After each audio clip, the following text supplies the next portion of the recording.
folks, welcome to module 3 of the MSP Video Academy. We've got a lot to cover.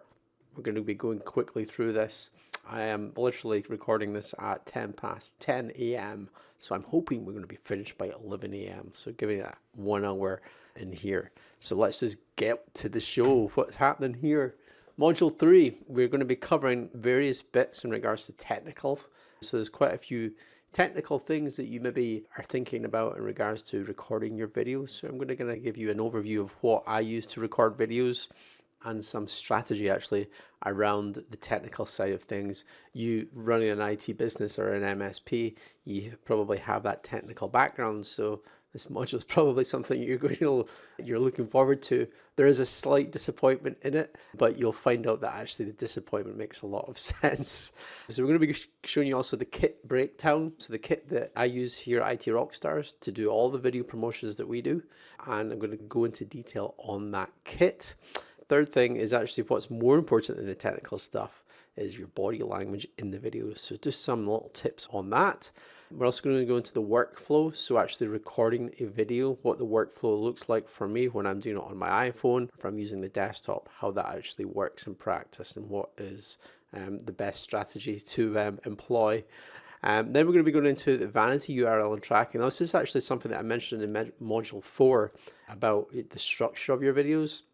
One of the items within there is always mention your website, but we'll get into that. But I'm going to actually show you how you can track people that are watching your videos and then they're basically watching your videos, they're hearing your domain name and they're typing it into Google, how to track basically the return on investment you get from videos, video marketing. And then we're going to be talking a little bit about the Casey Neistat problem in regards to everything technical in videos. So that's what module 3 is. So we really do need to get stuck into this. Let's just go with, I call this technical time traveling. Now, the reason that I call this technical time traveling, this is a story that I'm going to give you here. So another story, if you haven't learned, stories work really well in video. But a little backstory for you. When I've always been into kind of video. When I was a kid, I had a video camera. I used to film videos with my brother, and we used to, every summer vacation, we would be using video. So I grew up with quite a lot of video. But then I had a side hustle back about 10 years ago now. It was just before I was getting married. I had to make some extra money, had a new house, get married. I'm like, where am I going to make extra money from? So I was already doing break fix, and I thought, I'm going to start a wedding video business. It just so happens that I had a couple of friends that used to do wedding videos. So they showed me the ropes in regards to what was required. Now they're actually professional video editors and film producers. They make stuff for Netflix. So they're higher end compared to what you're seeing, right? Feature films, basically. That's what we're talking about here. But they gave me an overview and they taught me everything that I needed to know on how to create videos at a high level. Then obviously there's wedding videos as well. And that's what I was learning, was wedding videos. And there was so much information there that I had to take in. There was a lot of money that was spent as well.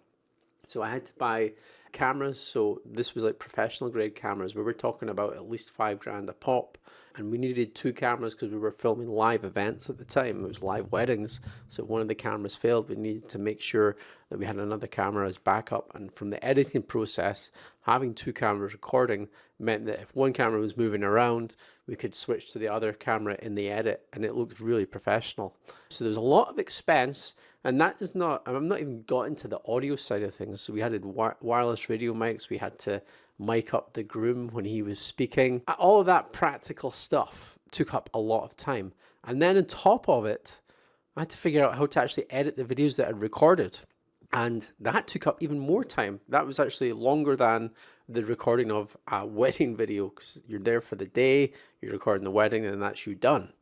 The editing is another thing, and it's when you've got the bridezillas and groomzillas, it's just the time, one day of recording turns into 2 weeks of editing pretty much.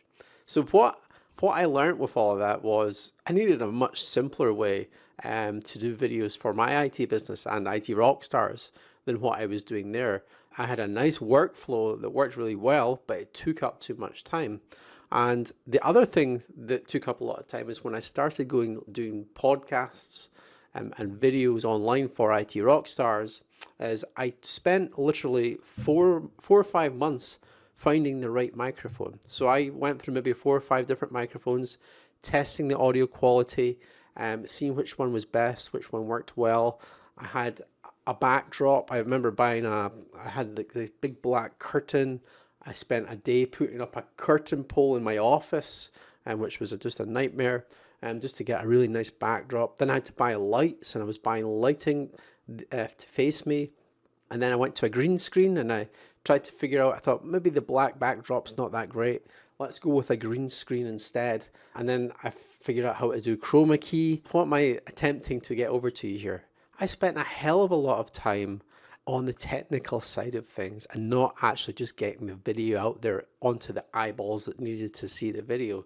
So what I'm trying to explain here is all of that effort that I put into it was not best spent. That was a poor strategy. And it took me all of that time to learn that, is the fact that you can spend a lot of time on the technical setup, choosing the right equipment, reading reviews, buying equipment, testing it out, returning it to Amazon or wherever, buying something else.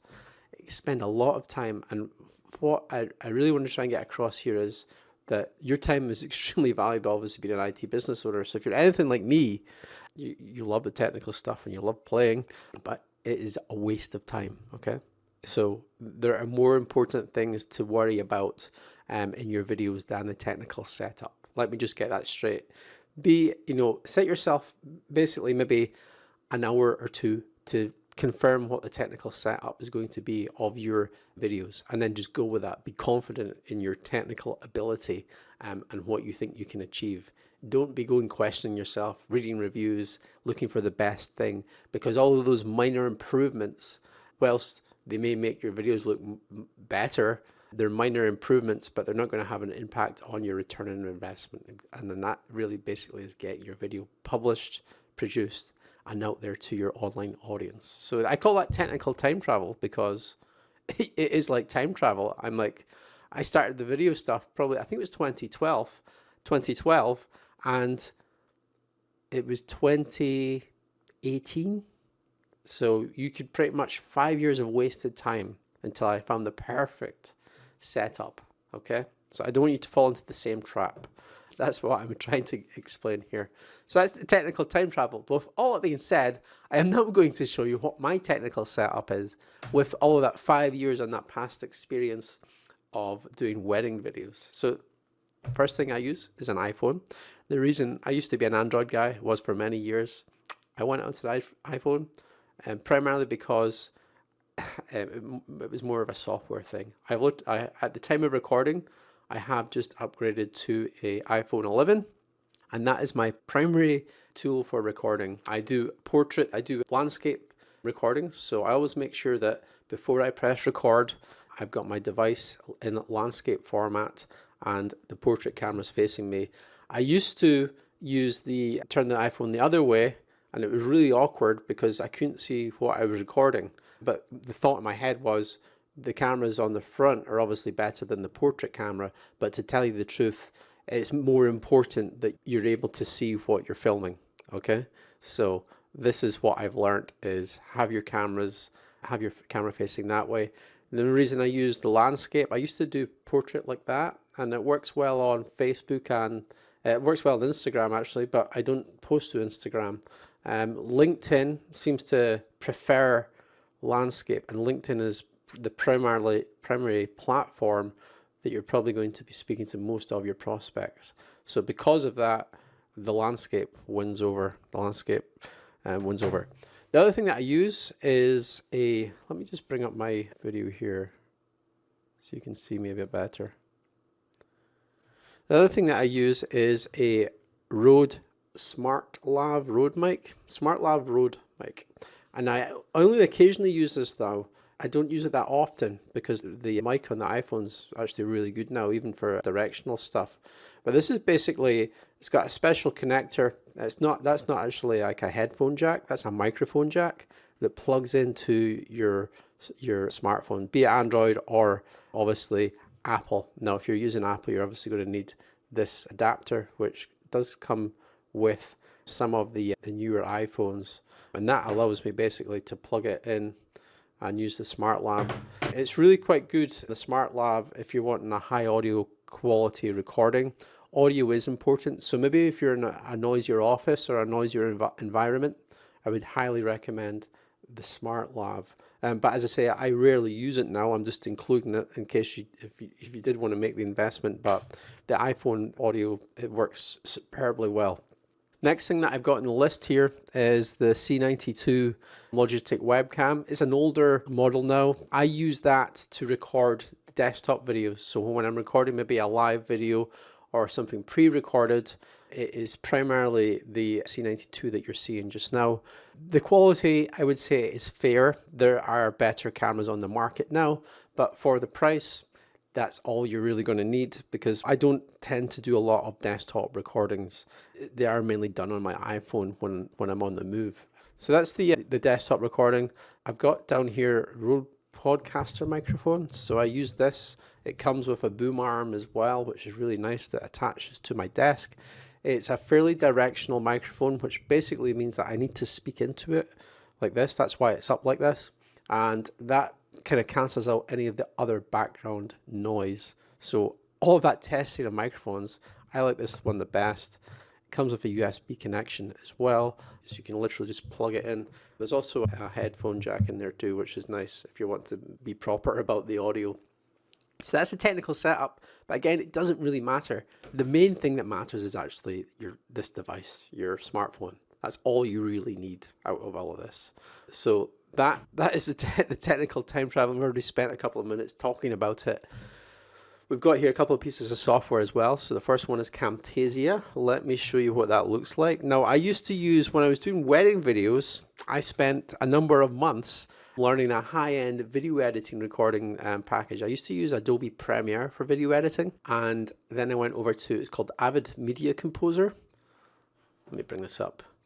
Which was awesome because it was professional. It was really good for editing, but the problem with it was it took too long to take a video recording. You had to take it into Avid. Avid would have to create it, convert it into its own format so you could edit it.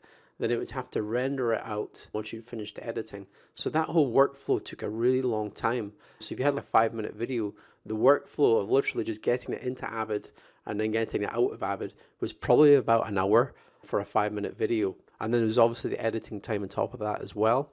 There are obviously other editing packages on the market as well. I now use Camtasia. Don't tell my friends about this, but I love Camtasia because I can get any type of video in here recorded very quickly. It will just automatically import, so I don't have to wait for anything to pre-render. It also has the screen capture software so if I'm recording something like this, I can use the Camtasia recording screen capture software, use the editing feature. So it works really well. And it also has a caption option. So in the next module, I'm going to show you about some services you can use for transcriptions, but you can actually import them into Camtasia and then embed them in your videos. So it works really well. What I would say about this editing package is you don't actually need it, because the strategy we have at IT Rockstars is you go live. So you don't actually need to edit videos, but there might be something that you really want to share with your audience. So it could be something like this, a module in a training course, then you would obviously need a package like this. The other bit of software that I use, let me bring it up here, is StreamYard. Now StreamYard, again, this is for live, so I highly recommend StreamYard. It's free of charge. It actually allows you to go live onto Facebook using your webcam. And the reason that I like it, if I just hit create broadcast here, you can broadcast out onto, there's actually a LinkedIn option, there's Periscope, Twitter, YouTube. The one that I use is Facebook. So let's put a test in here, test there. You can also schedule it for later, which is cool. We'll just create that broadcast. Okay, hold on a second here. A little technical issue, technical time traveling. Let's just re-authenticate my Facebook account. So create broadcast.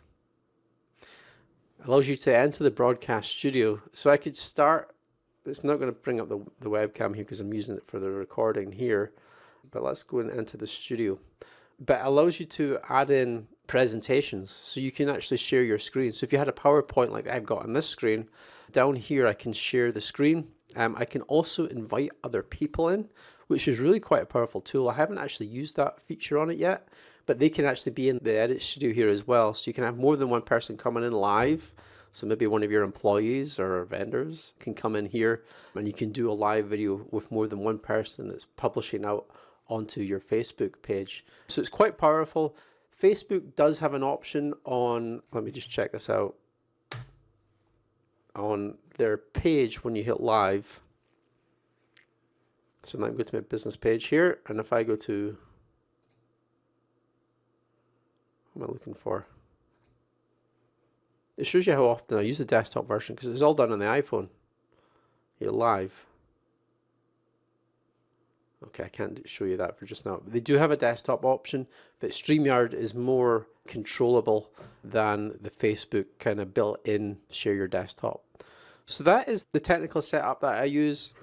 Primary one is my iPhone. That is it. The other ones that you see on this list, I don't actually use them that often. I'm doing like a webinar, something of, it's not a daily live video, but something that's maybe a little bit more prepared. I'm doing one of them maybe once or twice a month, and that's where I use this other kit. Next slide. So body language is, this is actually more important than the technical setup. From a technical perspective, the main things that you want to make sure is anything that you're recording, make sure you've got your light source facing you, and also make sure that your audio is clear. So if you're like standing right next to the road or something like that, or like a motor, a car, or something noisy, that's just not going to work. You need clear audio. That is the main things from the technical side. But body language, more important. Now, first thing is to smile. Now, I used to be called Smiler at school. That was like my nickname. As I've gotten older, I don't smile as much as I used to, and I occasionally have to force myself. But the first thing that you want to do when you go live on Facebook or on video is smile. And the more that you can get into that habit, the better. It just comes across much better. See, because I'm talking about smiling, I'm actually smiling more now. But if I was smiling more like this when I started this module, you'd probably be a little bit more engaged than you are now. And to tell you the truth, that energy is probably picked up because I'm smiling at you right now. The energy is picked up between us, so there's a little bit better engagement. The second thing in the list here is actually have some energy. So at the end of a long day, if you're doing these live videos, it can be really, something that you can forget quite easily. And that is the thing, that you have to have a little bit of energy about you, even if it's forced to some degree. Just make sure you've got that energy. Gary Vaynerchuk, if you watch any of his old Wine Library TV episodes, the way that he introduces them on, he's just got like this massive energy. Now, it probably is forced, but it can have such a good effect because just even that initial energy with the smile can draw in your audience. So they'll maybe see your video and they'll play it for a few seconds. If you have that energy right at the start, it's going to work amazing. The other thing is, because I'm reading this, is to use your hands. And you can see how I've been using my hands as I'm explaining this slide. Now, this is actually more of a sales technique than anything else. It's one of those body language things that if you use your hand gestures, you'll see a lot of people in power. A lot of CEOs do this, and people that are really good at selling, they will use their body quite a lot to sell. And they'll quite often mirror the other person that they're speaking to. But they will explain what they're doing, what they're trying to get across or convey a lot with their hands, and it has quite an impact. It's a very sort of subconscious impact, and I'm not an expert about it. I just know that it works because it's been done on me a number of times. The difficulty that you've got with this, though, is obviously if you're recording with your iPhone and you're also trying to use your hand to explain things, it can look a little bit, what's the word? You have to watch basically, because you can get a little bit jittery if you're starting to use your hand to explain things, and your camera's going to start going all over the place. So it's something just to be aware. But if you can start just introducing it, you'll notice in all of the videos that I usually tend to do live, the first thing that I do is I put my hand up and I just say, hey folks, welcome to IT Rockstars, or welcome, how's it going?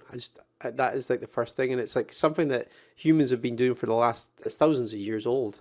That body language gesture means I'm friendly, you've got nothing to fear. But that works really well, and you'll see a lot of people that are doing live videos. That's what they do, and there is a reason for it. So that's the body language piece out of the way. Very technical. It is more important than that technical setup, though. Let me tell you that, okay?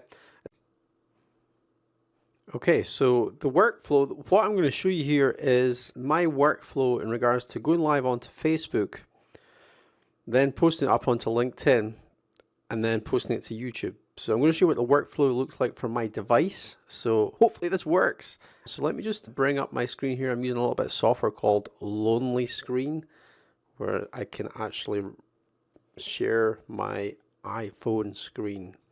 So this is my iPhone screen. Let me go to Facebook and show you exactly how I post a live video. You know what? We'll maybe even do one whilst we're doing this. Why don't we do that? What am I going to talk about? The importance of video. As you can see, I went and hit that live button. I put my title in. I've rotated the screen, and I am now going to hit record.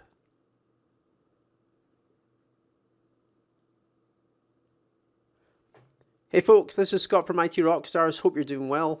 We've got a little bit of a live demo going on right here now. So I'm recording a video for our students at the MSPVideoAcademy.com, and I'm showing them how they can go live on Facebook and how that's done from a workflow perspective.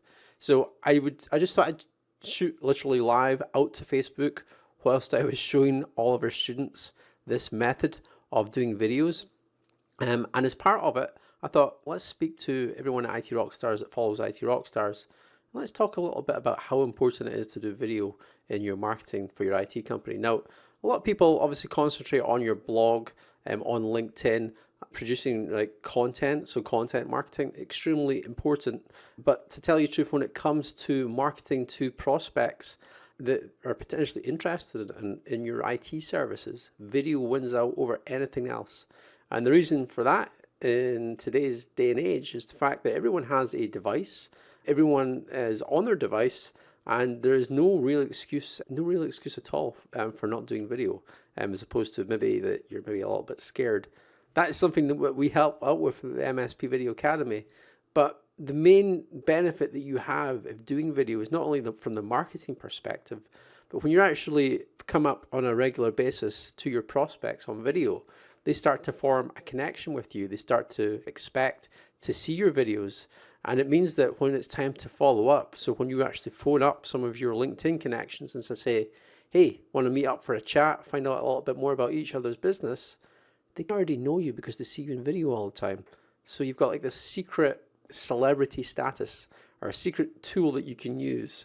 And it is a secret weapon when it comes to sales. So when you're finally up to quote the work, because they know your videos and they see you so regularly, more than 9 times out of 10, they're going to choose you over the other vendor. So that's video, and that's how I'm showing the members here at the MSP Video Academy how we actually record videos.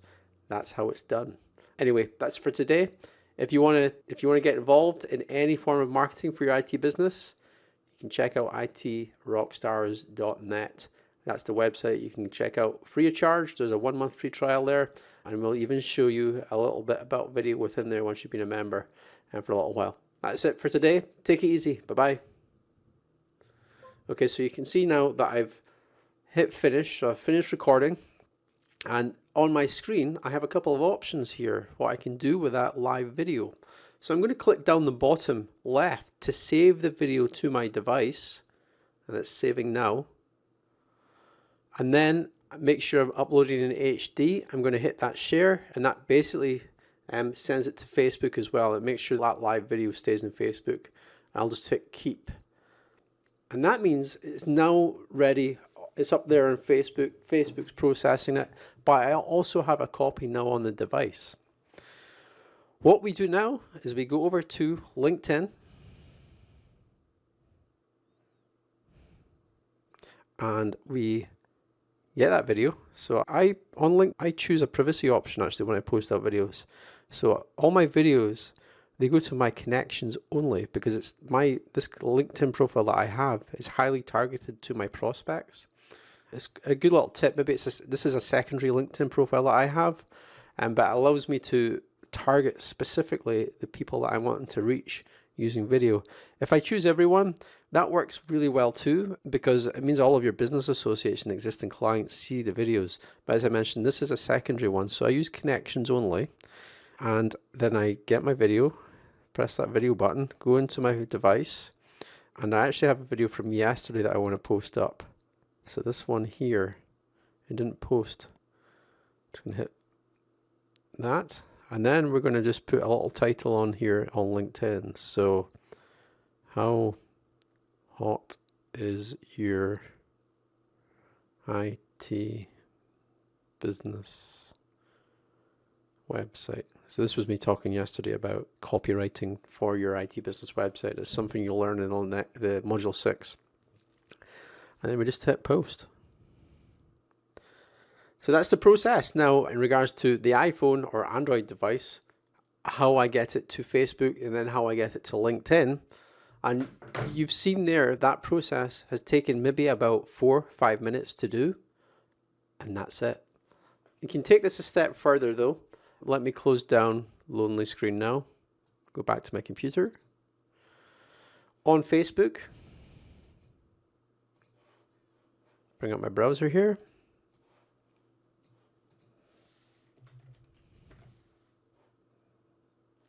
I go to my company page. And videos.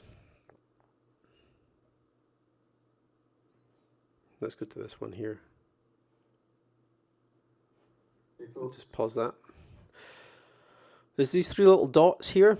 You can click that and it allows you to download the video. So on your PC or your Mac, however you're using, probably a PC, I'm hoping a PC, you can actually download the Facebook video that you recorded live, and it allows you to post it up onto YouTube as well. So I literally, what I've done is I downloaded this video, then I go over to YouTube. I've actually got a backlog because I didn't used to put my live videos on YouTube. I don't get that many views to the live videos on YouTube because I don't concentrate on it that much from a promotion side of things. Some of the videos that they get good ones, there was like a webinar that I did recently, but the live videos tend to, there's a few views, but not many. But you literally just go on up here, upload video, and then you can take that video that you downloaded from Facebook and then upload it to YouTube. And it again is just content repurposing. There's an advanced feature in YouTube which I'm going to show you in the next module, and how you can actually convert your YouTube channel into a podcast. So these live videos that you're doing on Facebook can eventually be a podcast, and it's like a 5-minute, it's like this uploading to YouTube takes care of it all. It automates the whole thing. As you can see here, Facebook and LinkedIn, they're the primary ones that we want to go with. There is a really big reason, this is in module 5, why you want to go to Facebook, which you will learn. It doesn't make a lot of sense from a business to business perspective, but it will make sense once you learn what we're going to show you in module 5. So that's the workflow. Next, we have vanity URL setup. So this is something that this is what you'll learn in the next module, is always mention your website address in your videos. It's part of the structure of your videos. You'll notice that when I just recorded that video, I mentioned the website address. Now, one of the things with your website address, it might not be easy to pronounce. It might be difficult to spell. So when you mention that website address in your videos, have a good think about that. You may want to purchase a vanity URL or a vanity domain. For the MSP Video Academy, I purchased a vanity URL. I think it was mspvideos.com. And it just meant people didn't have to type in the Academy. The other benefit of having a vanity URL, not only is it going to be easier to use for your prospects to type into their browser and for you to actually pronounce, is that you can use it to track how many people are watching your videos and going to your website. So you can't really necessarily do that with your current website address. I know certainly IT Rockstars, we get traffic from all over the place to our website.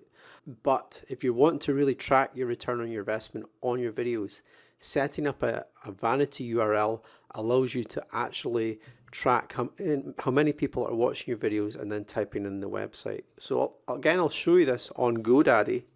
This is the host that I use for buying domains, but also where all of my most of my domains, not all my domains. And you'll see some ones in here. So let's just go to under mspvideos.com. If I go to the DNS here, there's an option under DNS that allows you to forward. So you can buy the domain on GoDaddy. It's like $10 a year for the domain, something like that. And then just hit on the DNS here, and then you want to edit the forwarding. And what you want to do here is put in your main IT business website, or technology business website. But you also want to include, you can see here, I've not only got just the website address, I've got this UTM code, and Google allows you to put in a bit of tracking. So let me show you how the Google UTM works. It's called Campaign Builder. So here's the MSP Video Academy one that we've already done. So you literally just, I think it's free service. You don't even have to sign in for this. It's just part of Google. So you put in your main domain here, then you put in the campaign source. So that would probably be daily videos or something like that. The campaign medium, that is going to probably actually be video in here. So that your medium is video. So you're going to be, that's the medium that you're tracking on. And then just the campaign name. And then that generates, you don't have to bother these other ones. I don't know what they are. I don't want to get too technical, but it generates this UTM code. So it's basically a question mark and then all of this UTM code. And then you use that whole URL in the forwarding in GoDaddy. And then what you can do with this is in Google Analytics, it shows you all the people that are using that domain. So MSP Videos, it shows you all the people that have come to your website using that domain. So let me just go into Google Analytics and quickly show you what this looks like. So make sure I'm on the MSP Video Academy.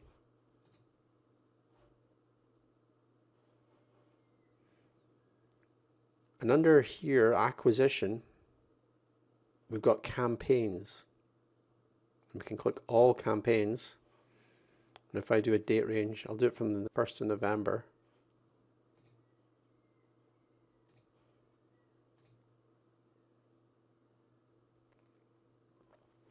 This campaign here is the campaign that I used for the videos. It doesn't look a lot, 32. There were actually other sources than this. It does seem to be reporting quite low. There was a lot more than 32 people visited during this spike. But yeah, here we go. If I click on it, it shows me 32 people visited using this campaign source. And I actually used this source in direct mail. So just not to confuse you here, but I sent out a letter to a few people that are in BNI that I know that are IT business owners. And I used mspvideos.com with the UTM code, so this code here. But all I had to say in the letter was mspvideos.com, and then the UTM code converts it. So when they land on the GoDaddy domain, mspvideos.com, it then triggers this URL. And then in analytics, I can see exactly how many people have come to the website due to that campaign. So a really good tip from the vanity URL. It's one that I've only just started using. You can see that from this tracking here. The time of recording this is, yeah, I've only just started using this. So that's the vanity URL. Let's see what else we have on the list here. So the Casey Neistat problem. Okay, so we have to talk about Casey Neistat because I interviewed just recently. Now, I was planning to include the interview as part of this module, but I thought, you know what, that's actually a little bit, it didn't seem appropriate because the interview is already on YouTube, and I want to give you guys maximum value. But what I'm going to explain to you is the problem, and it really links back to the technical time traveling. I interviewed a guy called Pete Matheson of Techers IT. Now you can see that interview on the YouTube channel. It is, let me just bring it up here. Here's Pete's video here, building a brand. Now I came across Pete at an event, DatoCon, and he loves doing video. He does video for his IT business. He isn't a student at the MSP Video Academy, but I was quite interested in the way that he records his videos because they come across as very sort of Casey Neistat, and I was calling him the Casey Neistat of the IT channel. You can even see from this video here that he's really thought about the background, how he appears on the video. He's got the really nice microphone. But one of the things that came away that I learned from interviewing Pete, his videos are awesome, and I don't disrespect what he's doing in the slightest, but, okay, I'm using that word but, he spends a hell of a lot of time producing these videos to get them up to the quality that that he has. Now, if you check out Pete's channel Techers IT, or even just the interview, you can quite clearly see the amount of time that he puts into these productions. Now, he owns an IT business. I think he has about 12 staff that he mentioned in the interview. So he's a busy guy. And he's even more busier because he's doing these videos at a high production value, and they come across awesome on YouTube. But the question is, how much business is he actually getting from them? And that's a question that I asked within the interview. And he wasn't actually able to tell me an answer to that. He wasn't actually directly able to link back, I did these videos and I've got these customers. And that's one of the things that we promise here at the MSP Video Academy and IT Rockstars, is that any work that you do on your marketing, you should be able to track it and monitor the time, the return on investment. And that's why we have things like the vanity URL set up. So when you mention that URL in your video, ms.com, you know that the people that have watched the video, the people that have come to your website, is because they've watched that video. And it's really important because it allows you to find out just how all that effort that you're putting into things like video or any form of marketing, what the end result is. Because you could be banging your head up against the wall for 12, 24 months before you just stop it because you just realize that nothing's happening. But if you can track things like the vanity URL, it allows you to figure out where things are actually working. So when there's things working in your marketing, where they're actually working. And then what it comes down to basically when it comes to marketing is, if you find something that's working, do more of that.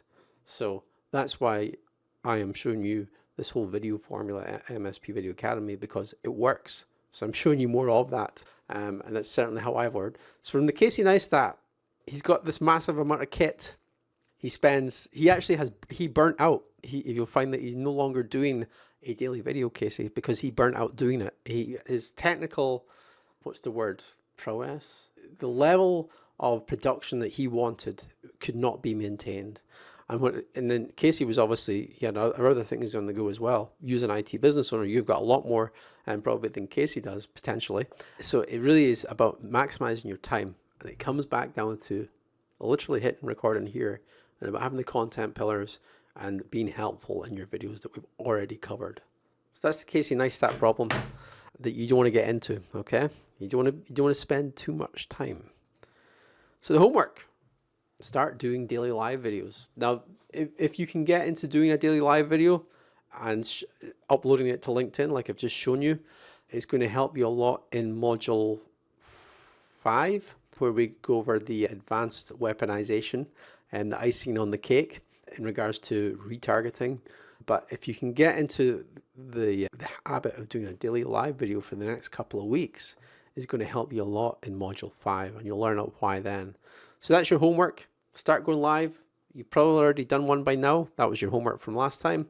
And in module 4, what we're going to be showing you is video structure and promotion. So we're going to be going into a little bit about promoting your videos, getting more views, more eyeballs on your video, and also some of the structure around your video, including things like your domain name when you're talking to camera. So that's it. Looking forward to it. Remember to schedule your call. The schedule's down below this video. You can see where that is. Okay, we'll leave it there. Thanks, guys and girls. Bye-bye.